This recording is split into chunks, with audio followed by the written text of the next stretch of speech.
Hello and welcome to target 91 YouTube channel. हम देख रहे हैं 1000 मोस्ट इंपोर्टेंट एमपीजीके के क्वेश्चन, जिसमें हमने लगभग 350 क्वेश्चन कवर कर लिए हैं। आज की वीडियो में हम फिर 25 क्वेश्चन कवर करेंगे, जिससे हम 100 प्रश्नों से अधिक प्रश्नों को समझने की कोशिश करेंगे। अगर आपने पिछले वीडियो नहीं देखे तो उन वीडियो की लिंक आपको इस वीडियो के डिस्क्रिप्शन में मिल जाए। पहला प्रश्न है, IIT और IIM विश्वविद्यालय खोले जाने वाला मध्य प्रदेश का एकमात्र शहर है।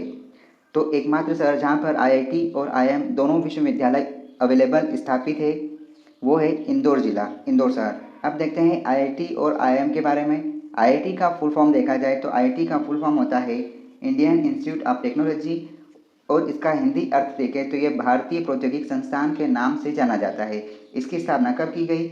इसकी स्थापना सन 2009 में की गई। और ये कहाँ पर है? तो ये इंदौर में, लगभग इंदौर से 24 से 25 किलोमीटर की दूरी पर सिमरोल नामक स्थान पर बनाया गया है। IIT इंदौर मनिट भोपाल के बाद दूसरा सबसे बड़ा प्रतिष्ठित संस्थान माना जाता है। यह एक प्रकार का अनुसंधान है। और इसके निर्देशक कौन है? IIT के निर्देशक है NK जैन। ये लगभग 525 एकड़ में फैला हुआ है। कहा जाए तो ये लगभग 2 किलोमीटर तक फैला है, 2.1 किलोमीटर तक फैला हुआ है इसका क्षेत्रफल। इसके अंदर IIT के अंदर 3 प्रमुख विभाग है। पहला मूल विज्ञान, दूसरा इंजीनियरिंग विभाग और तीसरा मानविकी एवं सामाजिकी विज्ञान। 3 विभाग प्रमुख है जिसमें कई प्रकार के कोर्सेज चलते हैं। अब हम IIM की बात कर लेते हैं। IIM का फुल फॉर्म होता है इंडियन इंस्टीट्यूट ऑफ मैनेजमेंट। अगर देखा जाए तो यह एक प्रकार का भारतीय प्रबंध संस्थान है, जिसकी स्थापना सन 1996 में की गई।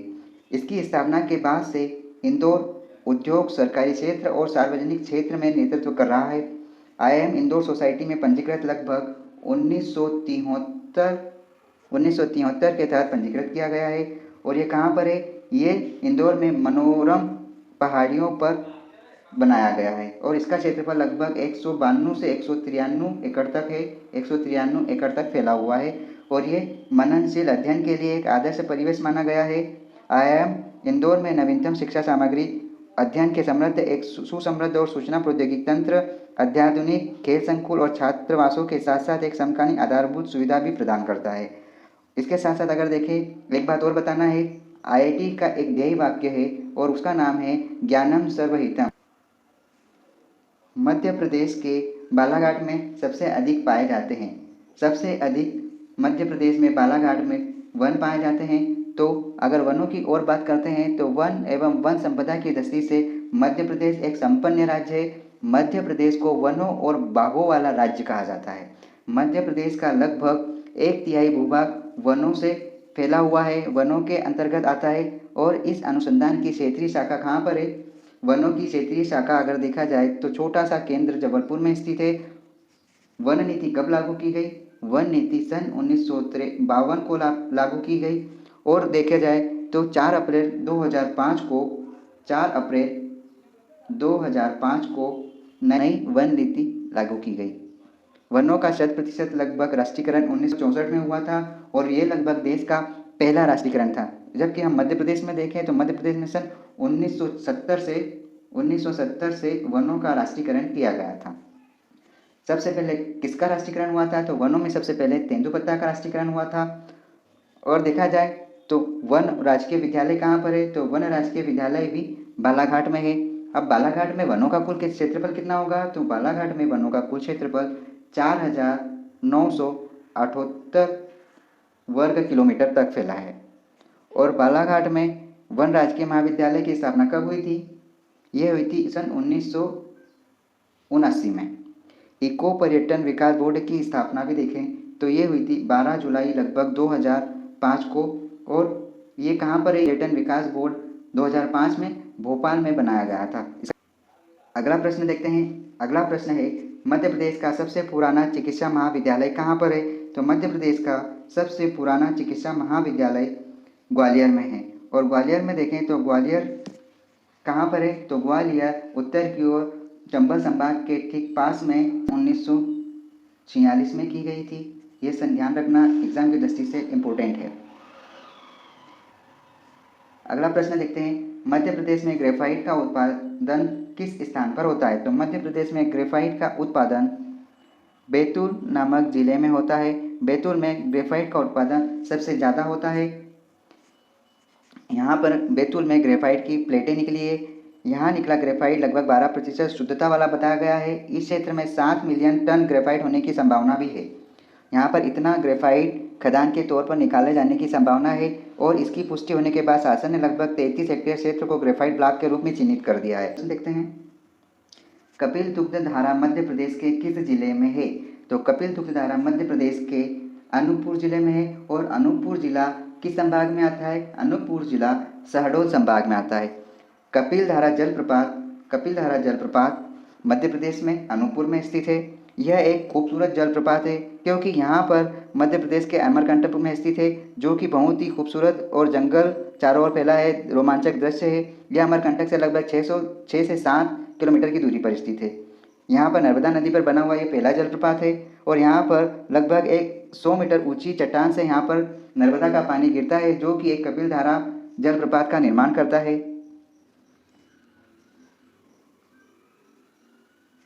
मध्य प्रदेश के झाबुआ में महंगाई विरोधी आंदोलन कब चलाया गया? तो मध्य प्रदेश के झाबुआ में महंगाई विरोधी जल आंदोलन सन 1935 में किया गया था। की दृष्टि से मध्य प्रदेश में सबसे बड़ा संभाग कौन सा है? तो क्षेत्रफल की दृष्टि से अगर बात की जाए तो सबसे बड़ा संभाग मध्य प्रदेश में जबलपुर है और जनसंख्या की दृष्टि से अगर बात की जाए तो सबसे बड़ा संभाग इंदौर संभाग है। जबलपुर के बारे में हम कुछ बात करते हैं। जबलपुर संभाग एक प्रकार का, जबलपुर शहर एक जबलपुर संभाग में आता है और जबलपुर संभाग में कुल 7 जिले शामिल हैं, जिसके नाम बालाघाट, छिंदवाड़ा, जबलपुर, कटनी, मंडला, नरसिंहपुर और सिवनी है।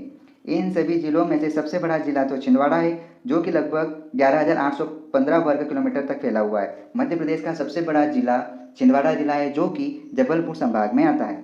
अब हम जबलपुर की कुछ स्पेशल जानकारी देख लेते हैं। जबलपुर को संस्कार राजधानी के नाम से भी जाना जाता है और इसी शहर में मध्य प्रदेश का उच्च न्यायालय और राज्य विज्ञान संस्थान भी स्थित है। यहाँ पर पर्यटन की दृष्टि से मदन महल किला काफ़ी प्रसिद्ध है और जिसका निर्माण 1116 ईस्वी में राजा मदन शाह द्वारा करवाया गया था। इसके अलावा यहाँ पर त्रिपुरी सुंदर मंदिर भी है, जो कि काफ़ी प्रसिद्ध है और जबलपुर को त्रिपुरी के नाम से भी जाना जाता है। ये ध्यान रखना, जबलपुर में एक सुंदर प्राकृतिक दृश्य भेड़ाघाट है, जो कि संगमरमर के लिए बहुत ही प्रसिद्ध है, इसलिए भेड़ाघाट को संगमरमर की नगरी के नाम से भी जाना जाता है। अगला प्रश्न देखते हैं, मध्य भारत के पठार का प्रमुख चीनी कारखाना डबरा किस जिले में स्थित है? तो डबरा चीनी कारखाना ग्वालियर जिले में स्थित है। अभी हाल ही की बात करें तो ये शुगर मिल बंद कर दी गई, सील कर दी गई। वो इसलिए की गई कि इसकी कार्यवाही कर्मचारियों द्वारा शिकायत की गई थी। शुगर मिल प्रबंधक उनका जो भी था, उन्होंने भुगतान किए बिना ही दूसरी कंपनी को मशीनें बेच दी। 5 साल से बंद ये डबरा शुगर मिल प्रबंधक ने पुरानी मशीनों को दतिया जिले के किसी गांव में स्थापित कर दिया है और एक अन्य शुगर मिल को बेच दिया है। इस कारण ये चीनी मिल पर केस चल रहा है और ये फिलहाल वर्तमान में बंद है। धार के दुर्ग का पुनर्निर्माण किस मुस्लिम शासक ने करवाया था? तो धार के दुर्ग का पुनर्निर्माण मोहम्मद तुगलक ने करवाया था। मोहम्मद तुगलक ने। प्रदेश के धार नगरी में स्थित है यह किला नगर के उत्तर में स्थित एक छोटी सी आयताकार पहाड़ी पर बना हुआ है। मोहम्मद तुगलक ने करवाया था, नाम ध्यान रखना। इसकी एक छोटी सी स्टोरी है कि धार के जो परमान राजा भोजदेव थे, उनके शासनकाल में धारगिरी लौलद्दान के नाम से प्रसिद्ध था। अलाउद्दीन खिलजी के दर्शन दिल्ली सिंहासन पर बैठने के कारण इस्लामिक प्रभाव धार में धीरे धीरे फैलने लगा था, जिसके कारण अलाउद्दीन खिलजी ने सेनापति के साथ मालवा पर आक्रमण कर दिया था और परमार शासक महलक देव की हत्या कर परमार वंश का अंत कर दिया था। उसने द्वार तोड़कर दुर्ग पर कब्जा कर लिया और इसी किले को पुनः निर्मित कर दुर्गीकरण का कार्य चालू कर दिया था। 19 ईस्वी में मध्य प्रदेश का विदर्भ नामक क्षेत्र को मध्य प्रदेश से अलग किया और महाराष्ट्र में शामिल कर दिया गया। अब मैं बता दूं कि विदर्भ ना तो कोई जिला, ना ही कोई क्षेत्र और ना ही कोई गांव था। ये एक बहुत बड़ा एक प्रांत हुआ करता था, जो कि विदर्भ की थोड़ी सी चर्चा कर लेते हैं। विदर्भ वर्तमान में मुंबई प्रांत का एक उपक्षेत्र है और विदर्भ के अंदर लगभग 11 जिले आते हैं, 11 जिले। और विदर्भ में लगभग देखा जाए तो कोयले की खदानें और दूसरी मैग्नीज की खदानें बहुत ही ज़्यादा मात्रा में है और हमें मध्य प्रदेश में सबसे ज़्यादा खदानों के कारण मूल्यों में ह्रास हुआ है, आर्थिक ह्रास हुआ है, क्योंकि विदर्भ क्षेत्र एक प्राकृतिक रूप से खदानों में पूरी तरह से भरा हुआ था। और अगर देखें तो ये महाराष्ट्र में उत्तर पूर्व की ओर स्थित है यह प्रांत विदर्भ उपक्षेत्र। और विदर्भ क्षेत्र में नागपुर और अमरावती 2 डिवीज़न हैं। राज्य में 11वीं पंचवर्षीय योजना में सर्वाधिक बजट किस क्षेत्र में दिया गया? तो सर्वाधिक बजट सामाजिक सेवाओं में दिया गया। और अगर पंचवर्षीय योजनाओं की बात करते हैं तो पहली योजना कब लागू की गई, तो पहली योजना लगभग 1951 से स्टार्ट हुई और 1956 तक चली। हमें ध्यान होना चाहिए कुल 12 पंचवर्षीय योजनाएं लागू की गई और आखिरी पंचवर्षीय योजना 2012 से 2017 तक चली। 2012 से 2017 तक मतलब कि पंचवर्षीय योजना सन 1956 से चालू हुई और 2017 तक चली। अब समझ लो इसके बाद भी भारत का कोई विकास नहीं हुआ। इसलिए कहते हैं कि रोजगार दो, रोजगार दोगे तो विकास तो होना ही है, क्योंकि सब लोग अपने अपने पैसे से सब कुछ खरीद सकते हैं। योजनाएं चलाने से कोई भी मतलब नहीं है। फिर भी सरकार को समझ में नहीं आ रहा है। कौन सा नगर ताम्रपाषाण युगीन संस्कृति का प्रमुख केंद्र रहा, तो ये नगर है एक प्रसिद्ध नगर जो कि मध्य प्रदेश में एकमात्र जिला नौदा टोली इंदौर में स्थित है। नौदा टोली की अगर बात करें तो ये नौदा टोली इंदौर में लगभग 60 किलोमीटर की दूरी में इंदौर में दक्षिण की ओर है।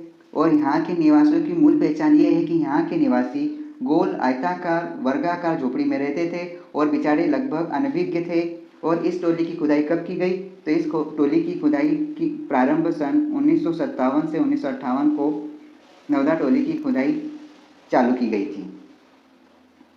अगला प्रश्न देखते हैं, कपड़ों का शहर किसे कहा जाता है, कपड़ों का शहर इंदौर को कहा जाता है। हम देश का मिनी मुंबई के नाम से जाना जाता है। और देखें तो मध्य प्रदेश में इंदौर खेल राजधानी के रूप में जाना जाता है। अगले प्रश्न को देखते हैं, मध्य प्रदेश की किस जनजाति का मूल निवास कोटा जो कि राजस्थान में है एवं गुना मध्य प्रदेश तक का क्षेत्र है। तो मध्य प्रदेश की एक ऐसी जनजाति जो कि सहरिया है, जो कि मध्य प्रदेश में उत्तरी और सीमा बनाते हुए एक छोटी सी जनजाति रहती है जिसका नाम है सहरिया जनजाति। अगला प्रश्न देखते हैं, संजीवनी संस्थान मध्य प्रदेश में कहाँ पर स्थित है। तो संजीवनी संस्थान मध्य प्रदेश में मध्य प्रदेश की राजधानी प्रशासनिक राजधानी भोपाल में स्थित है। अब देखिए भोपाल के बारे में बताता हूँ। भोपाल हमारी मध्य प्रदेश की प्रशासनिक राजधानी तो है, लेकिन इसको अन्य नाम राजा भोज नगरी के नाम से भी जाना जाता है और दूसरा जिलों की नगरी के नाम से भी यह राजधानी मतलब कि भोपाल प्रसिद्ध है। अब भोपाल यह शहर अचानक सुर्खियों में तब आया जब सन 1984 में ये सन ध्यान रखना बहुत ही इंपॉर्टेंट है। 1984 में अमेरिकी कंपनी यूनियन कार्बाइड से मिथाइल आइसोसाइनाइड गैस का रिसाव हुआ, जिसके कारण लगभग करीब 20,000 लोगों की मौत हो गई। और इस बड़े हादसे के कारण मध्य प्रदेश की राजधानी भोपाल को बड़े पैमाने पर अब जाना जाने लगा है। अगला प्रश्न देखते हैं, मध्य प्रदेश के बांधवगढ़ राष्ट्रीय उद्यान पहले शहडोल जिले में आता था, अब यह किस जिले के अंतर्गत आता है। जिले में आता है क्योंकि शहडोल संभाग में एक नवीन जिला बनाया गया था जो कि शहडोल से अलग हुआ एक उमरिया जिला है। तो उमरिया जिले में बांधवगढ़ राष्ट्रीय उद्यान अब आता है। अब अगर बात करें कि सबसे बड़ा राष्ट्रीय उद्यान कौन सा है, तो सबसे बड़ा राष्ट्रीय उद्यान कान्हा किसली राष्ट्रीय उद्यान है। और अगर देखें कि उमरिया जिला किस रूप में जाना जाता है, फेमस है, तो उमरिया जंगलों और खनिज कोयला के लिए बहुत ही ज़्यादा प्रसिद्ध है। यहाँ पर साउथ ईस्टर्न कोलफील्ड के 8 खदानें संचालित की जा रही है। ध्यान रखना ये बात बहुत ही इंपॉर्टेंट है। अगला प्रश्न देखते हैं, ब्रेडरी नामक जाति का बारहसिंगा केवल एक ही राष्ट्रीय उद्यान में पाया जाता है। वो राष्ट्रीय उद्यान कौन सा है, तो वो राष्ट्रीय उद्यान कान्हा किसली राष्ट्रीय उद्यान है। अब बात आती है कि कान्हा किसली राष्ट्रीय उद्यान कहाँ पर है, तो कान्हा किसली राष्ट्रीय उद्यान मंडला जिले में है। मंडला जिला याद रखना। कान्हा किसली राष्ट्रीय उद्यान जो कि मध्य प्रदेश का सबसे बड़ा राष्ट्रीय उद्यान है, ये मंडला जिले में है। और इसका कुल क्षेत्रफल पूछे थे, इसका कुल क्षेत्रफल कितना है, तो कान्हा किसली राष्ट्रीय उद्यान का कुल क्षेत्रफल 960 किलोमीटर क्षेत्रफल है, वर्ग किलोमीटर रहेगा। और इसकी स्थापना कब की गई, तो इसकी स्थापना मतलब ये कब बनाया गया, तो ये सन 1933 से 34, ये डेट लगभग ध्यान रखना, सन 1933 से 1934 के अंतर्गत इस राष्ट्रीय उद्यान को अभय वन में सम्मिलित कर दिया गया। इसके ठीक बाद कुछ समय के पश्चात सन 1953 को इसे राष्ट्रीय उद्यान में शामिल कर लिया गया, राष्ट्रीय उद्यान का दर्जा दे दिया। उसके बाद कुछ समय के पश्चात सन 1974 में कान्हा किसली राष्ट्रीय उद्यान को टाइगर प्रोजेक्ट में शामिल कर लिया गया। और मध्य प्रदेश में कान्हा किसली राष्ट्रीय उद्यान में बारहसिंगा टाइगर सबसे ज़्यादा मात्रा में पाए जाते हैं, सबसे बड़ा राष्ट्रीय उद्यान है। और अगर देखें कि सबसे छोटा राष्ट्रीय उद्यान कौन सा है, तो फॉसिल राष्ट्रीय उद्यान फॉसिल राष्ट्रीय उद्यान मैं लिख देता हूँ। फॉसिल राष्ट्रीय उद्यान मध्य प्रदेश का सबसे छोटा राष्ट्रीय उद्यान है। तो इसका कुल क्षेत्रफल कितना होगा? तो फॉसिल राष्ट्रीय उद्यान का कुल क्षेत्रफल 270 वर्ग किलोमीटर है। 270 वर्ग किलोमीटर तक फैला है। और फॉसिल राष्ट्रीय उद्यान कहाँ पर है? फॉसिल राष्ट्रीय उद्यान डिंडोरी जिले में आता है और यहाँ पर सबसे ज़्यादा जीवाश्म के अवशेष पाए जाते हैं। जीवाश्म के अवशेष के लिए फॉसिल राष्ट्रीय उद्यान फेमस है। फॉसिल राष्ट्रीय उद्यान को और किस नाम से जाना जाता है? तो फॉसिल राष्ट्रीय उद्यान को ध्यान रखना, घुघुआ राष्ट्रीय उद्यान के नाम से भी जाना जाता है। घुघुआ राष्ट्रीय उद्यान फॉसिल राष्ट्रीय उद्यान को कहा जाता है। अगले प्रश्न की ओर बढ़ते हैं। ग्वालियर के किले का निर्माण किस शासक ने करवाया? तो ग्वालियर के जिले का निर्माण सूरज सेन ने करवाया। और सूरज सेन के बारे में जानते हैं तो सूरज सेन ने कौन है? सूरज सेन कछुआ एक शासक है, कछुआ क्षेत्र का शासक था और जिसने लगभग 300 से 500 मीटर ऊंचाई का ग्वालियर का किले का निर्माण किया। ग्वालियर का यह किला ग्वालियर का प्रमुख स्मारक रहा है और यहाँ पर इस किले की प्रमुख पहचान ये है कि यहाँ पर राजा सूरज सेन का प्रमुख सूरज कुंड है यहाँ पर बना हुआ। और यहाँ पर सबसे पहले बघेल शासकों ने लगभग 600 से 700 साल तक राज किया था। और ये कब बना था? ग्वालियर का किला लगभग 13वीं शताब्दी में बना था। और ये ग्वालियर का किला कहाँ पर बना हुआ है? तो ग्वालियर का किला गोपांचल पर्वत नामक स्थान पर बना हुआ है, गोपांचल पर्वत पर। और इसकी एक बात और है कि यहाँ पर इसे पुरातात्विक संग्रहालय में वर्तमान में चेंज कर लिया गया, बदल दिया गया। और इस किले में एक मंदिर है, वैसे तो कई मंदिर है लेकिन इस किले के एक छोटे से मंदिर में एक शून्य उकेरा गया, मतलब शून्य बनाया गया जो कि अगला प्रश्न देखते हैं। मध्य प्रदेश में राजा शिवाजी राव का सुंदर एवं कलात्मक राजमहल स्थित है। कहाँ पे? ग्वालियर में। इसके अलावा अगर हम और बात करें तो ग्वालियर में शिवाजी राव महल के साथ साथ गुजरी महल और राजा मानसिंह तोमर महल भी स्थित है। इस गुजरी महल की एक छोटी सी स्टोरी मुझे ध्यान है कि गुजरी महल किस प्रकार बना। तो गुजरी महल इस राजा की पत्नी मृगनयनी के अमर प्रेम का प्रतीक रहा है, इसके कारण बनाया गया। ऐसा कहा जाता है कि राजा जब बाहर जा रहे थे अपनी सेना लेकर तो उन्हें एक ग्वालियर सुंदर और चतुर कन्या दिखाई दी जिनसे उन्हें प्रेम हो गया और उन्हें अपनी रानी बनाना स्वीकार किया। और ये सब बातें वहाँ की जनता को अच्छी नहीं लगी क्योंकि वो ग्वालियर एक छोटी निम्न जाति की थी, जिसके कारण ग्वालियर के अंदर गुजरी महल का निर्माण नहीं करवाने दिया, इसका विरोध हुआ। इस कारण राजा ने ग्वालियर के बाहर कुछ किलोमीटर की दूरी पर गुजरी महल का निर्माण किया। प्रश्न है, मध्य प्रदेश राज्य में प्रति व्यक्ति औसत कृषि भूमि कितनी है? तो औसत कृषि भूमि अगर देखें तो लगभग 0.25 हेक्टेयर है। मध्य प्रदेश में अगर बात करें तो मध्य प्रदेश का क्षेत्रफल हम सब जानते हैं 30-82-52 वर्ग किलोमीटर है, जो कि लगभग 72.32% जनसंख्या ग्रामीण क्षेत्र में निवास करती है। और ग्रामीण क्षेत्र में होने के कारण वह अपनी आजीविका के लिए कृषि पर निर्भर रहते हैं। और तो और एक बात और बता दूं कि मध्य प्रदेश में लगभग 7 प्रकार की मृदा पाई जाती है। अगला प्रश्न देखते हैं, बेगा नामक पुस्तक के लेखक कौन है? बेगा नामक पुस्तक के लेखक D.N. मजूमदार है। D.M. मजूमदार एक महान हस्ती है जिनका नाम धीरेन्द्र नाथ मजूमदार था। ये एक PhD धारी एक प्रोफेसर जो कि दिल्ली से पढ़ाई कर चुके हैं और कई कॉलेजों में ये प्रोफेसर और टीचर के रूप में प्रख्यात थे। अगला प्रश्न है, मध्य प्रदेश के किस क्षेत्र में चंद्रशेखर आजाद कुछ समय तक भूमिगत रहे? तो वह क्षेत्र हम सब जानते हैं टीकमगढ़ का ओरछा। और ओरछा वर्तमान में कहाँ पर है? तो ओरछा वर्तमान में निवाड़ी जिले में है। निवाड़ी जिले की अगर बात करें तो निवाड़ी जिले को टीकमगढ़ से पृथक किया गया है, जो कि लगभग सन 2018 को 1 अगस्त को अलग किया गया था। टीकमगढ़ की बात करें तो टीकमगढ़ जिले में 3 तहसीलें हैं, एक पृथ्वीपुर, ओरछा और तीसरी निवाड़ी। टीकमगढ़ का क्षेत्रफल कितना है? तो टीकमगढ़ का क्षेत्रफल लगभग 1328 वर्ग किलोमीटर के समथिंग है। इसका क्षेत्रफल ध्यान रखना क्योंकि नवीन जिला है, इसकी जानकारी हमें होना चाहिए। यहाँ के प्रथम कलेक्टर रहे अक्षय कुमार और पुलिस अधीक्षक के तौर पर मुकेश श्रीवास्तव पहले पुलिस अधीक्षक रहे। अब ये हमें बताइए कि मध्य प्रदेश में टीकमगढ़ जिले से निवाड़ी जिले को अलग किया गया, तो टीकमगढ़ जिले को सबसे ज़्यादा क्षति किस क्षेत्र में हुई? तो सबसे ज़्यादा क्षति पर्यटक स्थलों से होने वाले आर्थिक लाभ से हुई, जिसके कारण टीकमगढ़ जिले को आर्थिक क्षति पहुंची। वर्तमान में टीकमगढ़ का अब कुल क्षेत्रफल कितना रह गया है? तो इसका अब लगभग कुल क्षेत्रफल 3,72,252 हेक्टेयर। अगला प्रश्न देखते हैं, किस शिलालेख में शिव मंदिर का निर्माण का उल्लेख मिलता है? तो इंद्रगढ़ में शिव मंदिर निर्माण का उल्लेख मिलता है। चंदेल शासकों का प्रमुख नगर कौन सा था? तो चंदेल शासकों का प्रमुख नगर देखें तो प्रमुख नगर खजुराहो था। खजुराहो कहाँ पर है?